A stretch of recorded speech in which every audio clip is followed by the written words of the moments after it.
Colorado Territory, summer of 1874.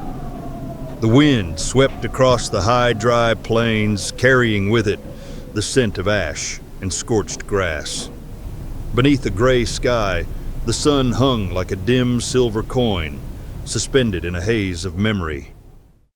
On the edge of the wasteland stood a weathered wooden house, tilted roof peeling shutters, and a gate that always creaked when the wind passed. In that house lived Owen Callahan with his twin daughters Hazel and Junie, both 9. He was a former Confederate soldier returned from war with hollow eyes and a scarred left arm. But the deepest wound wasn't visible. It was the day his wife Eleanor died suddenly of fever just 6 weeks ago. Since that day, the Callahan house had been absent of music, absent of the smell of cornbread. There was only wind silence and the quiet cat-like footsteps of 2 little girls. Hazel hadn't spoken since the funeral, 51 days. Junie, from the 33rd day, had refused to eat. She drank water in sips, chewed at crusts without interest. No one cried. No one screamed. The old wooden house was quieter than a winter graveyard. Owen had never been a man of words. He knew how to shoot, how to mend fence posts, how to hitch a horse without spooking it.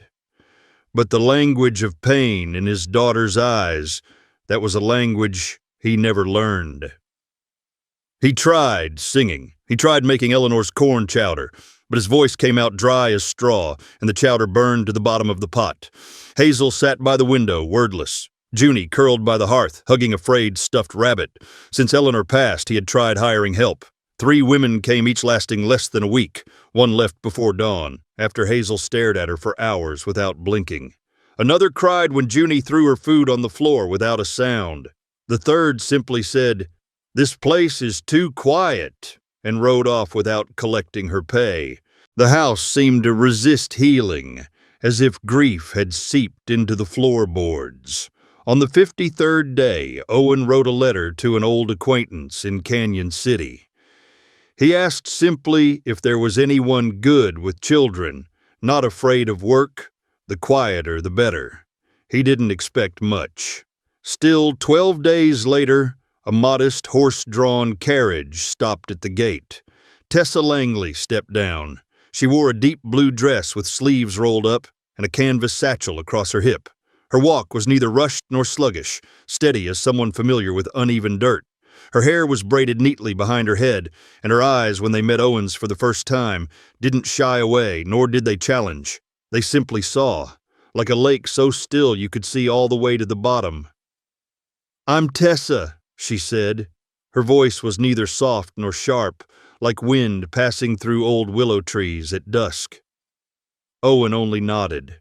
He wasn't used to saying much, but when he reached for her bag, his hand trembled ever so slightly. She noticed, said nothing, didn't smile. The girl's room sat at the end of the hallway. The door hung slightly ajar. Curtains caught half the light. Tessa knocked gently. No answer. She stepped inside. The girls sat apart on the bed. Junie glanced up. Hazel did not. Hazel's eyes had withdrawn from the world. Tessa said nothing. She reached into her satchel and pulled out a small wooden object, a hand-carved horse, simple and unpainted, but smooth in the places made to be touched. She placed it on the old wool rug in the center of the room, then sat in a worn chair and opened a book. Leaves of Grass by Walt Whitman. Her voice rose not clearly for them nor for herself, but perhaps for the space between them. "I bequeath myself to the dirt, to grow from the grass I love. If you want me again, look for me under your boot soles." Hazel didn't move, but Junie's fingers grazed her hem. Tessa kept reading, her voice, sinking into the wooden walls, the corners of grief-drenched silence. The next morning, Tessa rose early. She walked Patch, the family's old dog, around the brittle grass. Returning, she combed Junie's hair without a word. For Hazel, she left a red apple on the table by the window. She didn't speak much to Owen, but once he handed her an unfinished handkerchief, Eleanor's embroidered, but never completed. No explanation. She didn't ask. That night, while sweeping the hallway, Tessa heard a lullaby. She couldn't tell who sang it, but the tune floated from the last room down the hall, the one Owen always kept locked. The melody was fragile, like someone remembering how to love. She didn't open the door, just stood there, her hand tightened around the broom. Each evening, Tessa would sit by the fire with a needle in hand, the half-finished handkerchief resting on her lap. She didn't try to finish it, not yet. She simply traced the threads Eleanor had once held, as if to memorize the rhythm of someone else's sorrow. Owen sometimes watched from the corner of the room. He never asked about her past, nor she about his. But there was a kind of understanding that didn't need explaining. The kind found only in those who had stood too close to fire and lived to carry the scent. In the quiet glow of an oil lamp, the Callahan house had not come alive again, not fully. But somewhere from a crack in the floorboards or a place inside a widower's unfinished heart, something had begun to stir. Not breaking, but breathing again. If this story touched your heart, don't forget to hit the like button to support the channel and help others discover stories filled with soul and meaning like this one. The room smelled faintly of dry wool cedar and old sorrow. The walls, though clean, bore the silence like a second skin. The morning light filtered in pale and still through the narrow window, resting on the floorboards like a sheet, too afraid to disturb anything it touched. Tessa stood for a moment at the threshold. Hazel sat on the floor by the window knees, drawn close, her cheek against the glass. Junie lay curled on the bed, her small back to the world. Neither moved, neither spoke. In the hush, Tessa stepped inside her boots, brushing against the worn rug. She pulled from her satchel a small hand-carved wooden horse and bent to place it gently in the center of the room. Its smooth, sanded body caught the light. Nothing ornate, just the clean honesty of wood shaped by quiet hands. She didn't say a word. Instead, she seated herself in the old chair near the bed, opened her worn copy of Leaves of Grass, and began to read. I celebrate myself and sing myself, and what I assume you shall assume, for every atom belonging to me as good belongs to you. Her voice drifted like wind through tall grass, low and steady. She didn't aim the words at them. She let them fall into the space between, the kind of reading that didn't expect an answer. Junie didn't turn. Hazel's finger twitched once. That was all, but it was enough. Tessa noticed. She always noticed. The girl's hair was brushed smooth, parted down the middle, done by a father doing his best with shaking hands, but no ribbons, no braids. Their dresses were clean, but plain colors washed to bone, gray-brown, pale blue, so faded it might have once been sky. The beds were neatly made, too neatly. The corners folded tight. Toys, if any, sat untouched on shelves. There were no drawings, no clutter. The room breathed in order, exhaled grief. It was the sort of space built by a man holding everything together with threadbare resolve. And Tessa felt it not just in the room, but in the silence of the walls, in the too careful way Owen had moved around her that first day. Like a man who feared if he made one wrong noise, the whole world might unravel. He had said nothing about the other women, hadn't mentioned the way they came and went. Their faces pinched, their footsteps retreating. He hadn't spoken of Eleanor's death only once, handing Tessa a half-finished handkerchief without a word. He didn't need to. Grief lived in the bend of his shoulders, the slow way he looked at his girls, as if memorizing what he still had, before it too vanished. She knew that kind of sorrow. That night, the wind howled around the corners of the house, dry and thin like a fiddle bow against rusted string. Tessa sat by the fire, mending a frayed edge of her shawl. Her fingers moved steadily, but her thoughts were still upstairs, in the room with no laughter. She remembered the way Hazel had looked at her, not quite a stare, not quite a plea. Junie's breath had hitched once when Tessa read aloud the line about every atom belonging to the earth. Those girls were buried deep beneath something thick. Tessa didn't know yet if it was fear or grief or both, but she didn't plan to dig. She would wait like dry land waits for rain. That was the thing about the West. It didn't rush anything. It just kept going, winds carving stone, sun bleaching bone. Everything changed slowly. And then all at once, in the days that followed, Tessa kept her rhythm quiet. She didn't ask questions. She left small things, an extra apple on the table, a folded shawl by the hearth. She let her presence settle like dust. Hazel began to glance at her when she thought no one was looking. Junie once moved the horse from the center of the rug to beside her pillow. Tessa said nothing. She still read each morning, seated in the same chair. She read of blades of grass, of rivers, of the souls of women and men. Her voice never rose, never begged. Owen watched sometimes from the doorway. He never interrupted. Once he brought in a bundle of firewood and paused, listening. When she finished the passage, she closed the book and looked up. Their eyes met briefly. He nodded and left. It wasn't much, but it was something. One afternoon, Tessa stepped out to gather water from the well. As she worked the handle, she caught sight of Owen fixing a section of broken fence. His shirt clung damp to his back, and the lines of his posture spoke of exhaustion, held at bay by pure grit. He paused, sensing her eyes, but didn't turn. "Did they eat today?" he asked. "Some," she replied. "That's more than yesterday." A beat passed. Then she said, "It'll come, like spring." He gave a short nod, that was all, but his hands moved a little steadier after that. That night, Hazel shifted in her sleep. Tessa heard it through the thin wall. Not a cry, just a rustle like something turning. Junie whispered something Tessa couldn't make out the words, but it wasn't silence, and that too was enough. In the barn the next morning, Tessa found Owen tending to the mare. He brushed her with long, even strokes, his eyes distant. "She always brushed the horses after supper," he said without preface, said it helped her sleep. Tessa leaned against the post, said nothing. He glanced at her. "Do you think children know when someone's gone? Truly gone?" "They know more than we want them to," she answered, "and less than they can bear." Owen looked down at his boots. "They haven't cried, not once." "Then the grief's still growing," she said. "Some trees split before they break." He nodded again, slower this time, the brush stilled in his hand.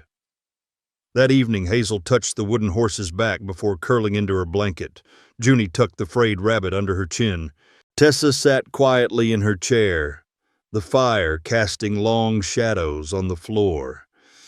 She read one line, "And to die is different from what anyone supposed, and luckier." Hazel blinked slowly, then looked at Tessa. Not quite trust, not yet, but not fear either. The days that followed passed like slow dust drifting through a sunbeam. Quiet, patient, waiting. The house didn't change overnight, and Tessa made no attempt to force it. She moved through its spaces with a gentleness that didn't stir the air, as if aware even silence had its own balance. She did not press the girls with questions, didn't ask them to eat, didn't coax them to speak. She simply lived near them, as if being there without demand could invite a kind of healing. Each morning she left a single red apple on the kitchen table, the same spot, the same way. She made no mention of it, just set it down with care and moved on with her tasks, drawing water sweeping ash from the hearth, tending to the garden patch that had gone wild since Eleanor's passing. On the 5th day, Junie walked into the kitchen, eyes still swollen with sleep. She stood at the table for a long moment, fingers curling and uncurling. Then, without looking at anyone, she picked up the apple and bit into it. Just a small bite. The sound echoed like thunder in the hush of the morning. Tessa, seated nearby, stitching an old curtain, didn't look up. Her needle kept moving. She didn't smile, didn't speak.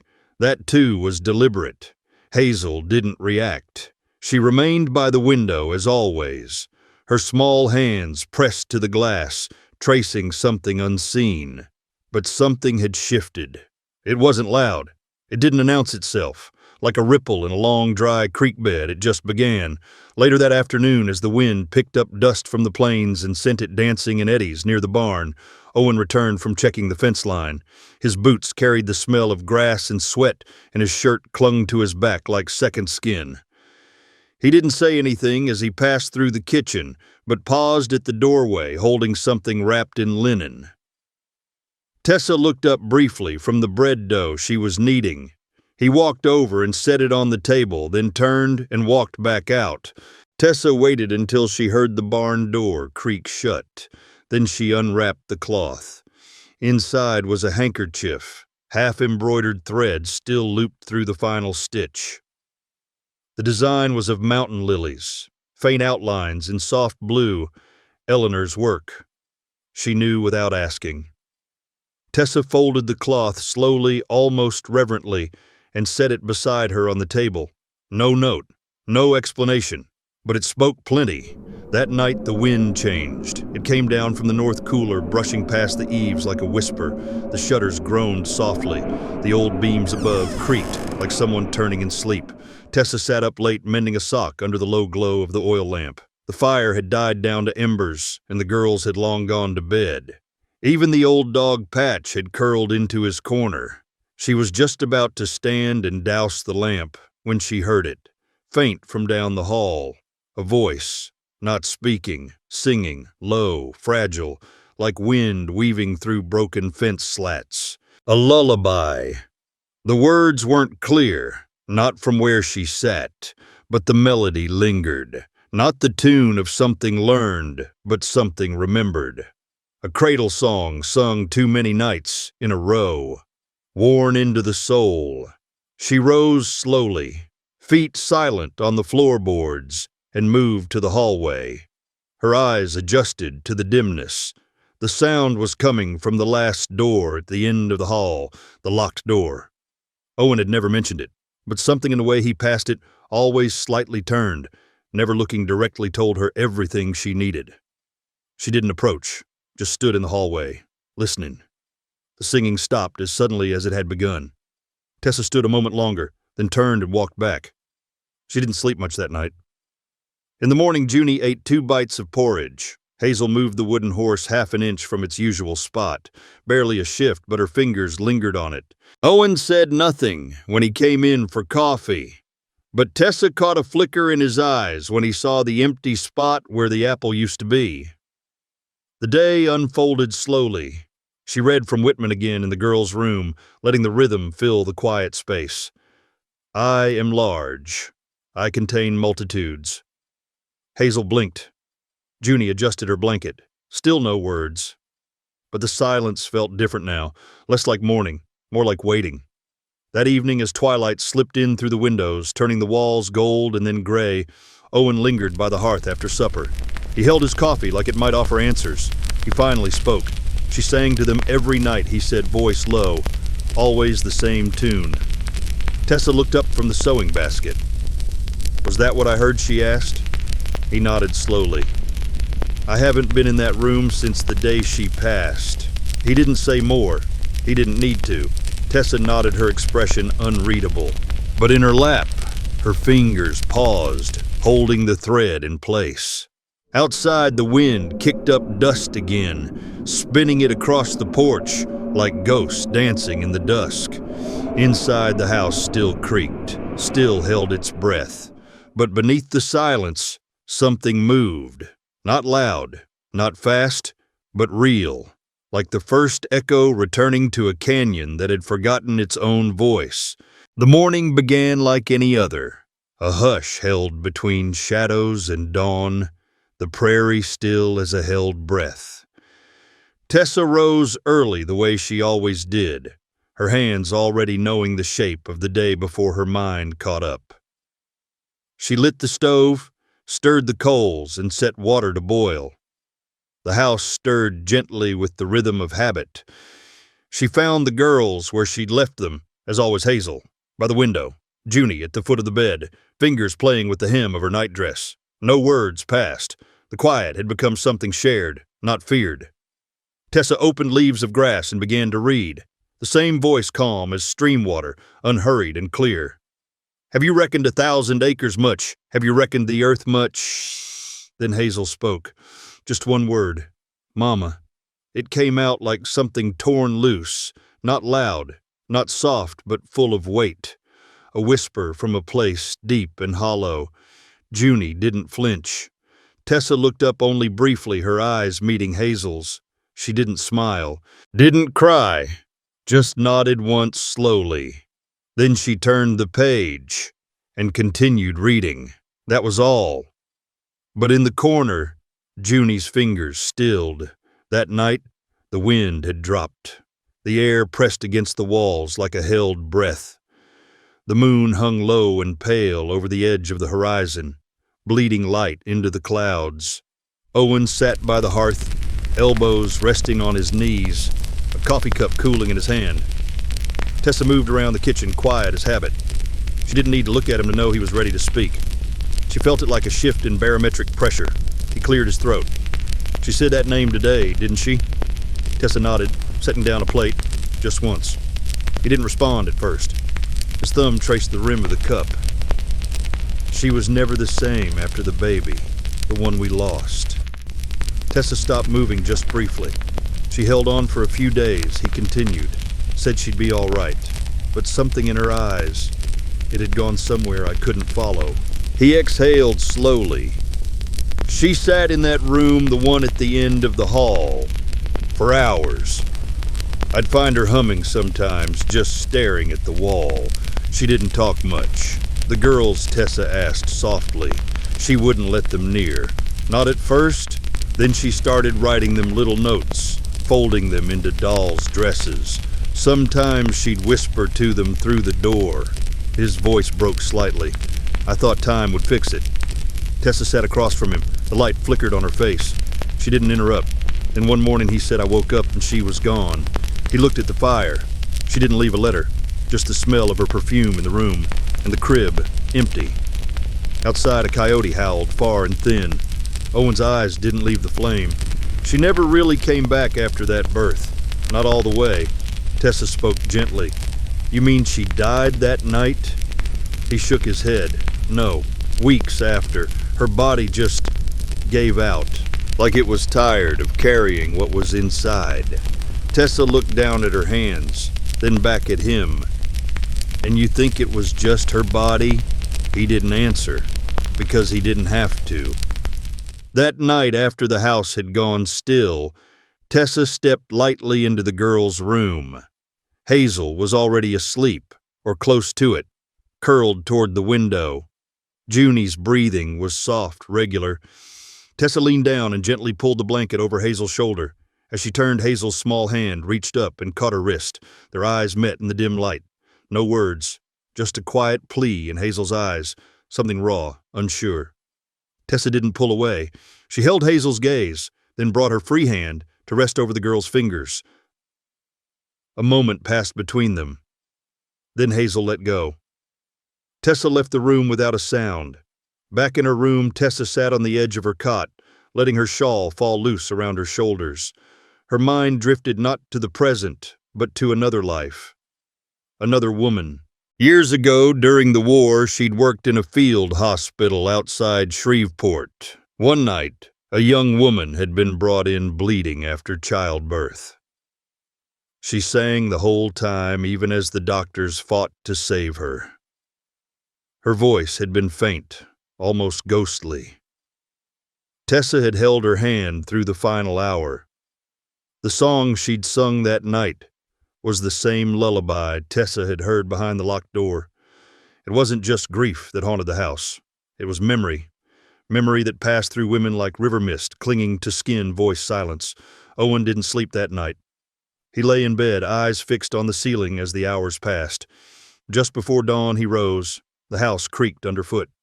He walked down the hall, past the girl's room, past Tessa's, to the end, the locked door.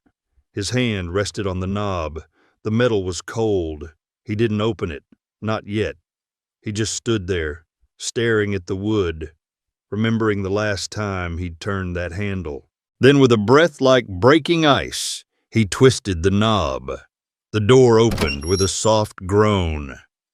Moonlight streamed in through the single window, casting silver over the room's stillness. Everything was just as it had been. A shawl on the rocking chair, a child's bonnet hung on the bedpost, a half-written note tucked under a stuffed rabbit. He stepped inside. He didn't touch anything, didn't move, just stood in the quiet. Then something on the floor shifted. A doll had fallen from the shelf. He knelt and picked it up. It smelled faintly of lavender. He turned to leave, but before he closed the door, he looked back one last time. "I'm sorry," he whispered, then shut the door gently and walked into the pale light of morning. The ninth day came quiet and brittle, like a leaf caught in a breathless breeze. Morning sunlight slipped through the windows in thin slants, dust dancing in golden streaks. There was something softer in the air, not peace, but the first steps toward it. Tessa moved through the house with her usual steady rhythm, tending to the stove, rinsing out tin cups, checking on the chickens. The ordinary acts that over time formed the shape of care. The girls sat at the table quiet as ever, but no longer hollow-eyed. They followed Tessa's movements like cats might, alert and silent. It was Junie who broke the hush. "Where did Mama go?" she asked, voice small and almost casual, as if wondering where a doll had rolled under the bed. Tessa didn't pause in her cutting. She placed another slice of bread on the plate, then looked up. "She went where she thought the hurt would stop," Tessa said. Junie blinked. Hazel looked away. That was all. But at lunch, neither of them needed to be coaxed.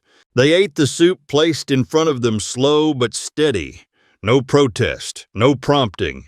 A shift had happened. Not loud, but real. That afternoon, as the wind stirred the long grass beyond the fence, Tessa stood at the end of the hall. The door was closed. She looked at it for a while, her hand resting lightly on the frame. Then, as if some old clock inside her had struck the hour, she turned the knob. The room welcomed her like a held breath. Everything was still, the kind of stillness that held meaning. A room left untouched by time, preserved not by care, but by avoidance. The rocking chair sat near the window, unmoved, a shawl still draped over its back. The bed was made a shallow dent in the pillow, as though it remembered a head that no longer lay there. A basin of dried lavender sat on the dresser, the scent faint but stubborn. A doll with button eyes stared from the corner shelf. Tessa stepped inside. Her boots sank slightly into the thick rug. She took it all in without touching anything. It was not a place for interference, but for understanding. She crossed to the dresser. A stack of neatly folded handkerchiefs, a hairbrush with a few strands still caught in the bristles, a photograph, Owen and Eleanor, younger eyes, bright and unaware. Then she saw it. A letter, folded, unsealed, tucked beneath the corner of a mirror frame. The paper yellowed slightly at the edges. She picked it up carefully, her breath slowing. The writing was Eleanor's, not addressed to Owen, but to the girls. She didn't read it right away. Instead, she held it in both hands and sat in the rocking chair, letting the weight of the room press gently around her. The letter pulsed in her palm, a quiet heart. Outside, a hawk circled over the ridge, casting its shadow across the yard. Wind whispered at the corners of the house. She thought about Eleanor, not the woman she'd never truly known, but the shape of her grief, left in these objects, these careful choices, this room sealed by pain. Tessa didn't cry. She simply sat and listened, to the dust, to the boards, to the silence that no longer felt hostile. That night, she didn't tell Owen. He asked how the girls had done. "They ate," she said. He nodded. "That's good. Nothing more." Later in her own room, Tessa unfolded the letter. The script was delicate, slanted slightly right. She read it by lantern glow. "My darlings, if one day you read this, know that it means I am not where you can find me. Not with hands, not with eyes, but I hope you feel me anyway. I did not leave because I did not love you. I left because something inside me had broken, and no one could fix it. Not even you, my sweetest loves. The world outside this house frightened me, and the world inside me frightened me more. You must never think you caused it." Pain makes us leave in strange ways. I hope one day you grow strong where I was brittle, and that you remember the warmth, not the weight. All my love, Mama. Tessa folded the letter backhand still. She would not show it to them, not yet.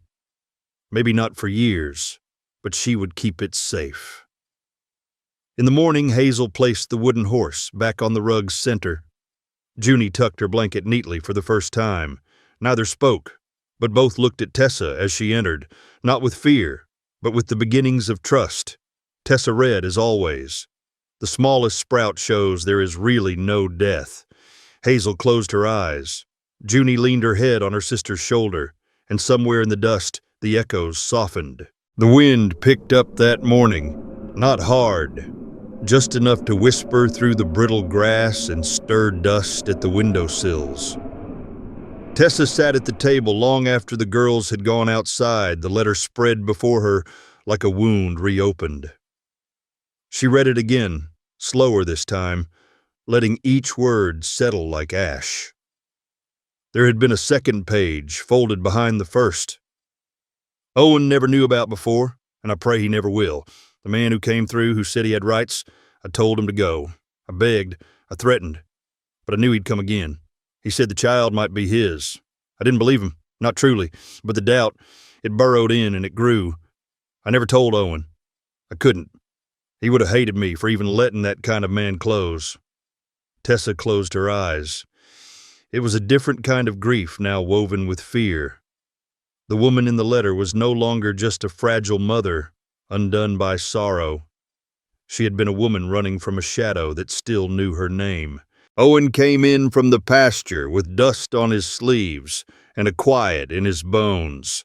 He washed up by the pump, then stood in the kitchen doorway, watching Tessa.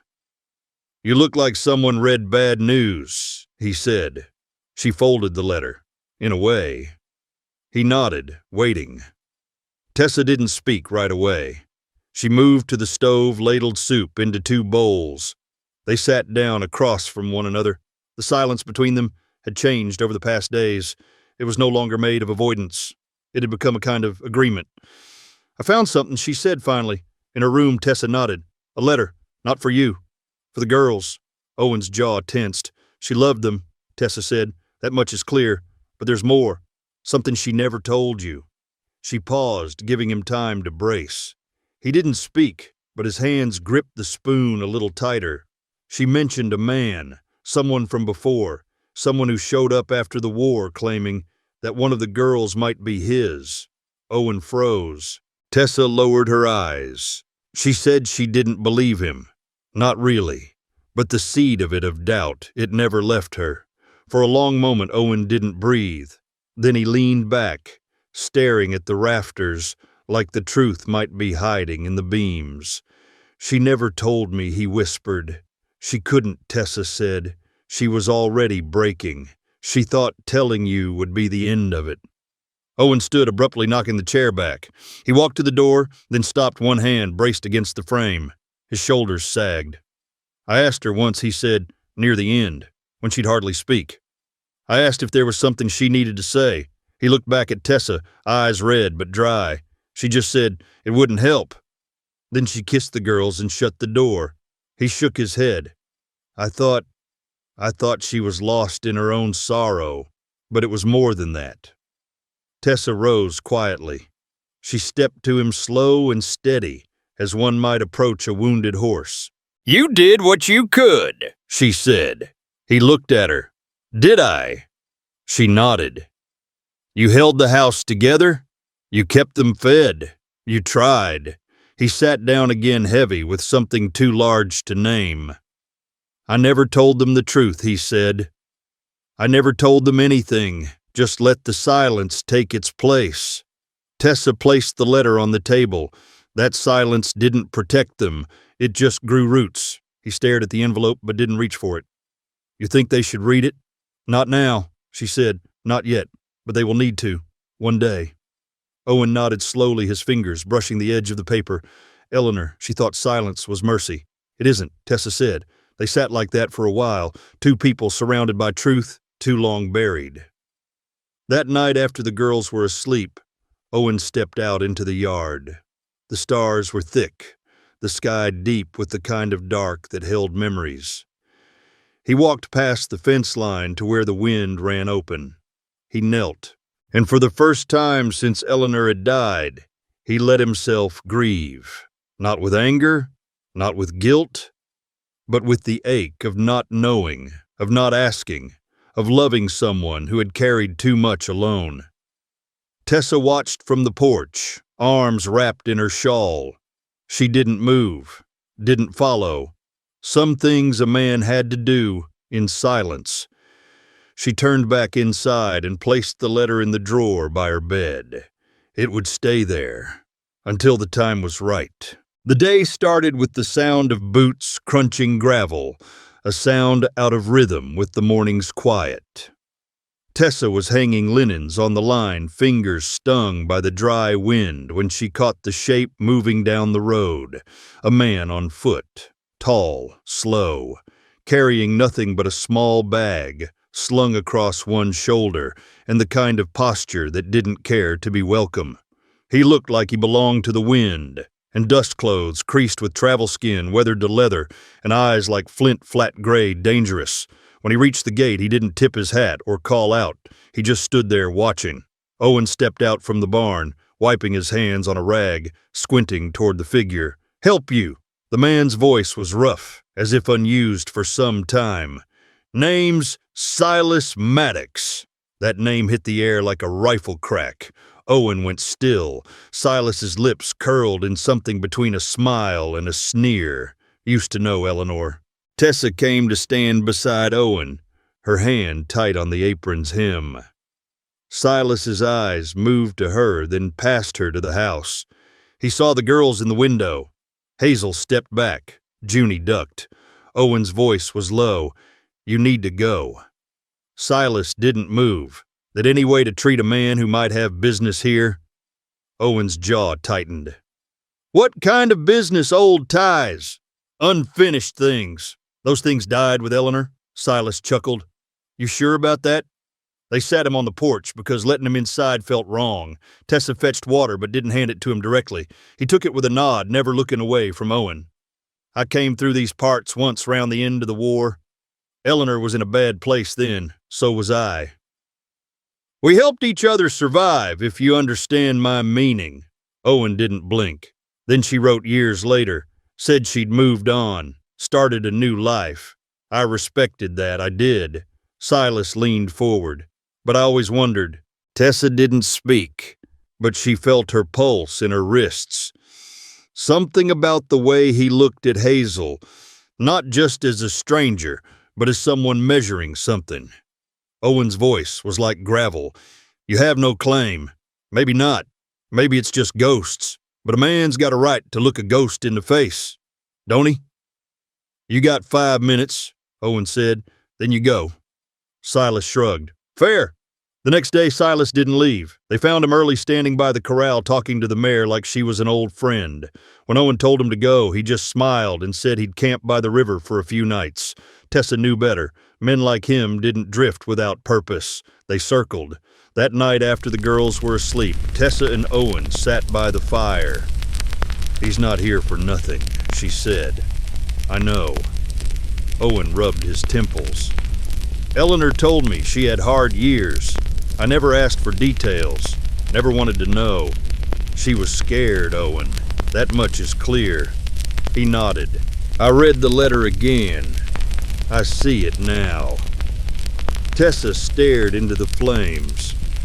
"Did you notice the way he looked at Hazel?" "I did." They didn't speak for a long while. The wind howled that night, long and lonesome. Tessa couldn't sleep. She walked the hallway, pausing outside the girls' door, listening to their breathing.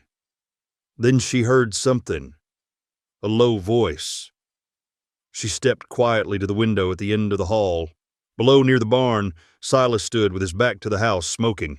He was talking to himself. No, not himself. To a photograph. She couldn't hear the words, but the tone chilled her, like someone mourning something they never had, but still believed belonged to them. In the morning, Hazel wouldn't come down for breakfast.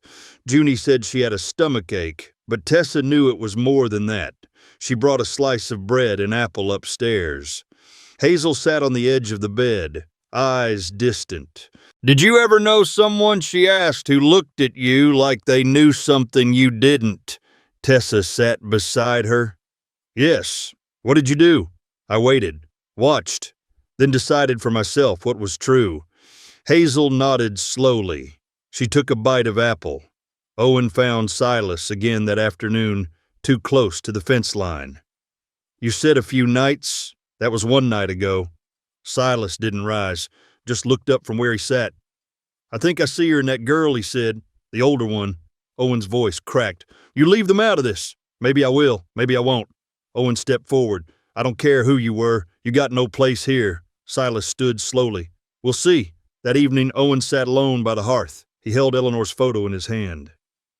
Tessa entered quietly, sat beside him. "She never stopped looking over her shoulder," he said, "even after all those years. She had reason." Owen nodded, then softer. "And what if he's right?" Tessa didn't flinch. "Then it changes nothing. You've been their father every day of their lives. That matters more than blood." Owen looked at her, and in his eyes the first flicker of fear, raw, human. "I just want them safe." Tessa laid a hand over his. "They still are. For now." The wind changed direction that night. It slipped in from the north, dry and restless, whispering through the cottonwoods and across the fields like a warning that wouldn't say its name. Tessa felt it as she closed the shutters. Owen felt it too. He stood longer than usual at the edge of the porch, watching the stars blink behind gathering clouds. Hazel and Junie were already asleep. The house was quiet. The fire burned low. Then came the crack, sharp, like bones snapping in the dark, followed by a flash orange light flickering against the walls. Tessa was first to the door. She threw it open and the smell hit her smoke, thick and bitter. Owen was right behind her. His voice cut through the stillness. "The barn." They ran. Flames leapt like wild things, clawing at the sky. The roof of the barn crackled, already bowing under heat. Horses screamed inside. Owen didn't hesitate. He yanked the doors open, smoke billowing out like breath from hell. Tessa covered her mouth and followed. Together they freed the panicked animals, coaxing them out into the night. The fire roared, but it spared them. The horses bolted across the pasture mains, trailing sparks. Owen and Tessa stumbled back, coughing soot streaking their faces. They watched the barn collapse, watched memories burn. The blaze lit Owen's face in ways that made Tessa ache. He wasn't just angry, he was afraid. The sheriff came at dawn. He said Little just nodded at the ashes and wrote notes in a small leather book. "No lightning," he said. "No stove inside. You reckon someone said it?" Owen didn't answer. Tessa pointed to the edge of the fence, a scrap of paper pinned with a rusted nail. She handed it to the sheriff. Scrawled in crude smeared ink were 6 words. "You owe me more than land." The sheriff rubbed his jaw. "You know who wrote this?" Owen was silent. Tessa met the sheriff's eyes. "There's a man, Silas Maddox." The sheriff muttered the name. "Heard of him. Drifted through Silver Pine last spring. Trouble follows him." He tucked the note away. "I'll do what I can," he said, but even his boots sounded unsure as he left. That evening the horizon still glowed faintly from the ashes. Junie asked if the barn would grow back like a tree. Hazel didn't speak. She just stared at the smudge where fire had been. Owen didn't eat. He sat on the porch long past dusk, a bottle in hand, the cork untouched. Tessa joined him, wrapped in her shawl. For a while they said nothing. Then he said, "She told me she was scared, but she never said of what." Tessa looked out across the blackened field. "Now we know." He nodded. "Did you ever wonder if he stopped? If what, he didn't look at her? If she had feelings for him? If it wasn't just fear?" Tessa didn't answer right away. Instead, she reached down, picked up a charred piece of wood, rubbed the ash between her fingers. "You loved her," she said. "That was real." He nodded. "And she loved those girls. I saw it in her letters. He nodded again, slower. But love, Tessa continued. It gets twisted when there's shame. When people feel alone. His hand trembled. She didn't tell me, he said. Not once. She couldn't. Owen looked toward the horizon. What if Hazel's not mine? Tessa's voice was calm. What if she is? He didn't reply. That night, Owen didn't sleep. He walked the edges of the pasture, checking every post, every latch. Tessa watched from the window, heart heavy. Silas was still out there, watching, waiting, and something in the way the fire had started too clean, too planned, told her he'd only just begun. Hazel woke crying. Tessa rushed in, held her. Junie stirred, but didn't wake. He was looking at me, Hazel whispered, in the window, before the fire. Tessa stroked her hair. You're safe now. But she wasn't sure. The next morning the sun rose dull behind smoke-hazed clouds. Owen stood where the barn had been, boots black with soot. Tessa approached, her voice low. We have to be ready. For what for him? Owen turned, and for the first time in days, there was clarity in his gaze. I won't let him near them. Tessa nodded. Then we need to make sure he knows that. The wind picked up again, dry and biting. Ash swirled across the yard like memory refusing to settle. The days turned dry again. The kind of dryness that wasn't just weather, it lived in the air, like grief refused to pass. Ash from the barn still blew across the yard, and the smell lingered like something unfinished. Owen spent more time by the fence line hammering in posts that didn't need fixing. Hazel watched him from the porch, with eyes too old for 9 years. Junie clung more often to Tessa's side. No one talked about Silas, but his presence pressed against the walls like a storm not yet broken. That evening after supper, Tessa found Owen standing by the hearth, staring at the fire. You can't keep it from them, she said softly. I've kept it this long, and look what it's done. Owen didn't move. Tessa stepped closer. Hazel's already asking. She deserves more than silence. His jaw tightened. And what if I tell her and she hates me for it? She won't, but she might if you don't. He looked up, eyes hollow. I'm scared, Tess. I know. But they're more scared of the quiet than of the truth. They sat with the girls the next morning. Sunlight filtered through the window, touching the dust in the air like golden threads. Hazel sat straight, hands folded. Junie curled beside Tessa. Owen looked at his daughters. The words came slowly. I met your mama in a camp just after the war. She was strong but tired. We both were. We made this life because we needed something good, and we had you. He paused, voice cracking. Before me there was a man. His name was Silas. He hurt her not with fists, but with fear, the kind that lingers in the blood. Hazel blinked. Was he my real daddy?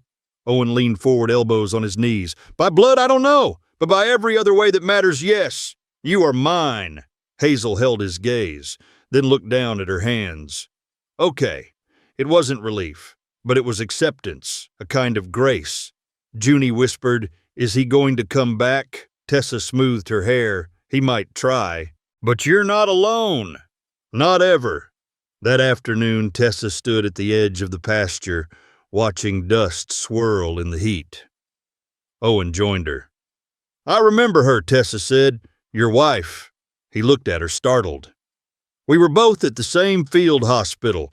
She helped stitch wounds when the nurses left. She used to sing to herself, soft as the wind. Owen said nothing. She told me once, Tessa continued, that she didn't know how to stop running. He turned fully to face her. You never said. I didn't know it mattered. Until now. He looked down. Why didn't she tell me about him? She was trying to protect what she had. Sometimes love makes you bury things too deep. That night, Tessa found Hazel awake in bed, eyes fixed on the ceiling. Do you believe in ghosts? Hazel asked. Tessa sat down gently. I believe in memory. And memory doesn't haunt, it holds. Hazel rolled to face her. Did Mama run away from him? Tessa nodded. She ran toward something better. This house. You? Hazel whispered. He still scares me. Tessa stroked her hair. Then let's turn that fear into fire. Hazel frowned. Fire. The kind that burns only what it must and leaves warmth behind. Hazel closed her eyes. Later, Owen sat on the porch steps, head bowed.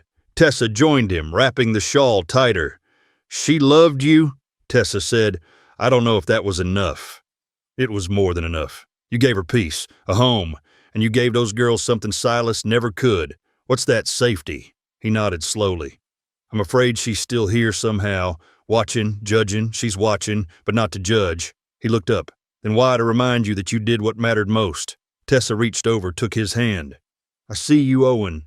Not the man who's afraid, the one who stays. That's what matters now. From inside the house, the girls' laughter floated down the hall, thin but real. Ashes stirred at their feet. But above them, the sky was beginning to clear. The moon that night was a blade of ice, slicing through the silence. The old cottonwood stood at the edge of the property, its branches bare, clawing at the stars. Tessa sensed it first, not the sound, but the stillness, too deep, too hollow. She was on the porch when she saw the figure break from the tree line, Silas Maddox. Dust and bone guns slung low, eyes gleaming with the kind of certainty only desperation brings. He didn't knock, didn't shout, just walked up slow like death on 2 feet.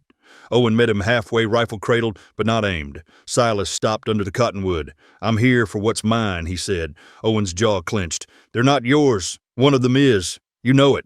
Tessa stood in the doorway. Behind her, the girls huddled close. She stepped forward, voice calm. You've no claim here, Silas, he sneered. Don't need your permission. The blood says enough. Hazel peeked past Tessa's skirt. Silas's gaze locked on her. That one, he said. She's got her mother's eyes. And mine. Hazel shrank back. Junie clutched her hand. Owen took one step closer. You come here with threats with fire. And now with a gun. What does that tell them about you? Silas's fingers twitched near his belt. It tells them I ain't backing down. A silence thick as oil stretched between them. Then Owen lowered his rifle. Let's end this where it started. He walked past Silas toward the cottonwood. Silas followed. Tessa stayed on the porch, her hand on Hazel's shoulder. The girls watched silent as stones. The wind rose, hissing through dry branches. Under the tree, Owen turned. You want to be a father, he said, then act like one. Prove you're more than your past. Silas spat. You don't know a damn thing about me. I know enough. Enough to see you're not here for her. You're here to prove something to yourself. Silas's hand hovered over his revolver. Owen didn't flinch. I won't shoot you, he said, unless you make me. Silas hesitated. And then he drew. The crack of gunfire split the night. The girls screamed. Tessa moved without thinking, pulling them down. But it was Owen who stood gun-smoking, arms steady. Silas was on his knees, a graze along his shoulder, deep but not fatal. Owen approached slowly, rifle lowered. You're done. Silas's breath came ragged. She's mine. She's not, Owen said. She never was. He looked to Tessa. Get the sheriff.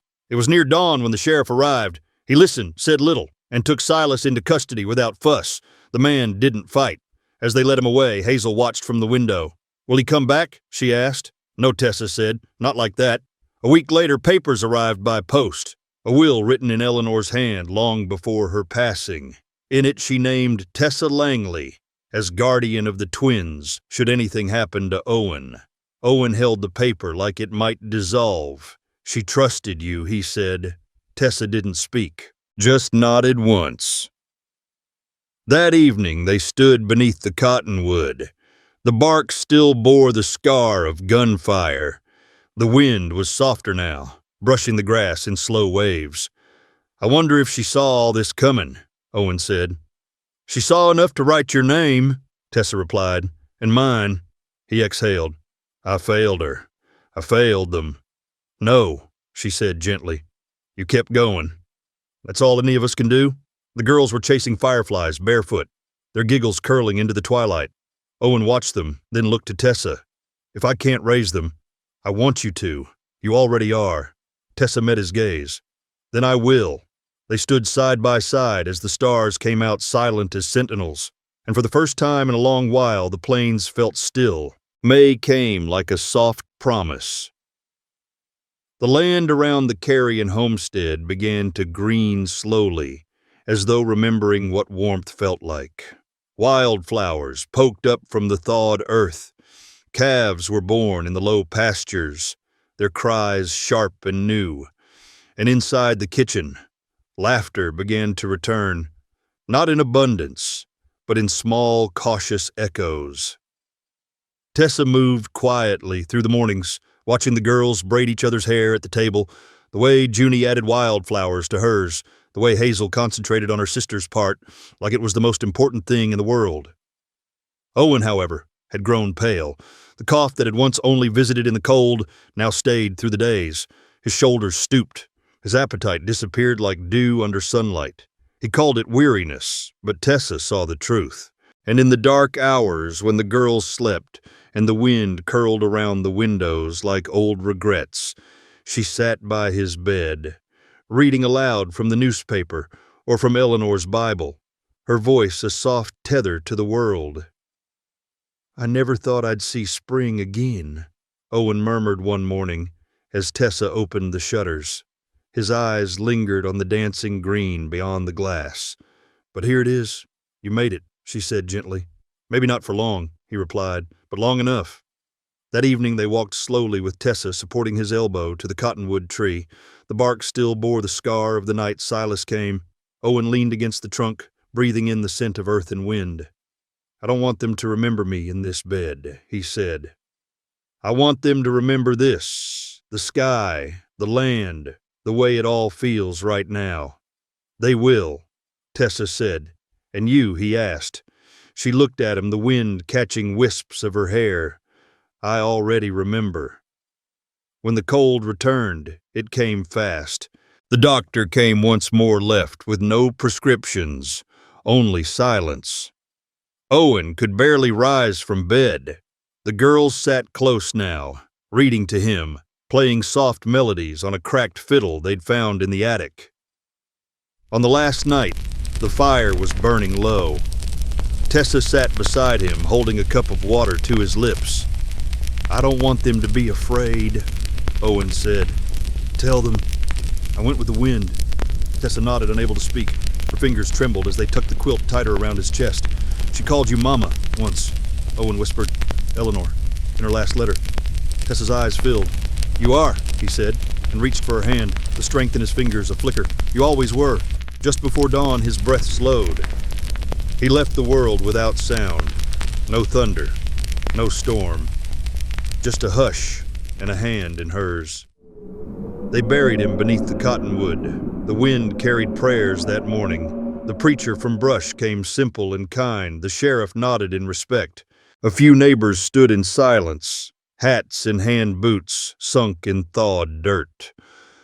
Tessa said nothing during the service. She only stood, one hand resting on each of the girls' shoulders, her spine straight, her eyes dry. After they left, she stayed.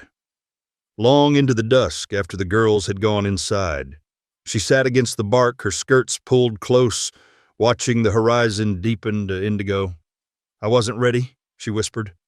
The tree said nothing, but the wind shifted, curling around her ears, and for a heartbeat, she could have sworn she heard a whistle. Owen's whistle, the one he used to call the girls in at dusk. Spring came again, soft and slow. The girls grew. Hazel took to teaching a small schoolhouse a few miles away. She rode out each morning, her hair tied back a satchel of books at her hip. Junie left for Denver, took up painting. Her letters arrived with sketches of city streets in bright colors, but both came home each spring. Without fail, Tessa stayed. She never remarried, never packed her things. Her hair grayed and then silvered. Her steps slowed, but her hands stayed steady. She kept the same chair by the door, the same teapot on the stove, and the same jar of Eleanor's preserves unopened on the pantry shelf. Some evenings, she would sit on the porch As the sun dropped behind the hills, her eyes watching the edge of the world, she'd rock slowly, quietly listening, and sometimes when the wind was just right, she'd hear it again, the soft whistle low and distant. Hazel asked once years later if she ever thought about leaving. "This is where I was most myself," Tessa said, "where I became who I am." Junie leaned against the doorframe, her fingers stained with paint. "You still hear him," Tessa smiled. "In the wind, in the quiet, in the way this place holds memory, like the cottonwood holds the sky." The girls said nothing. They only sat with her until the stars came out. And long after they'd gone to bed, Tessa remained the air cool against her cheeks, her hands folded in her lap. She closed her eyes, and somewhere between the rustle of the grass and the creak of the boards beneath her feet, the whistle came again. Not real, but enough. Enough to know that love didn't vanish, that families stitched together by loss and silence and long patience could hold longer than blood. Enough to know she had kept them whole, enough to rest. Set against the backdrop of the American West, in 1874, Ashes of the Plains is more than a tale of grief and survival. It is at its heart a quiet testament to healing chosen family and the kind of love that endures without needing to shout its name. Perhaps the most powerful lesson from Owen, Tessa, Hazel, and Junie is this: family isn't always defined by blood, but by the courage to stay, to protect, and to love steadily over time. In our modern world, where everything moves fast and emotions are often rushed, it's easy to forget the value of stillness. But Tessa, a woman of few words and deep presence, teaches us that sometimes the most powerful way to heal someone is simply to be there, to witness their pain, without trying to fix it, to read softly when the world gets too loud. Owen, scarred by war and loss, teaches us the strength of vulnerability. His quiet confession in every way that matters to the girls who may or may not have been his by blood reminds us that true parenthood lies in showing up day after day, even when truth gets messy. And in the end, when Tessa sits on the porch, her hair silver, hearing Owen's whistle on the wind, it isn't fantasy. It's memory.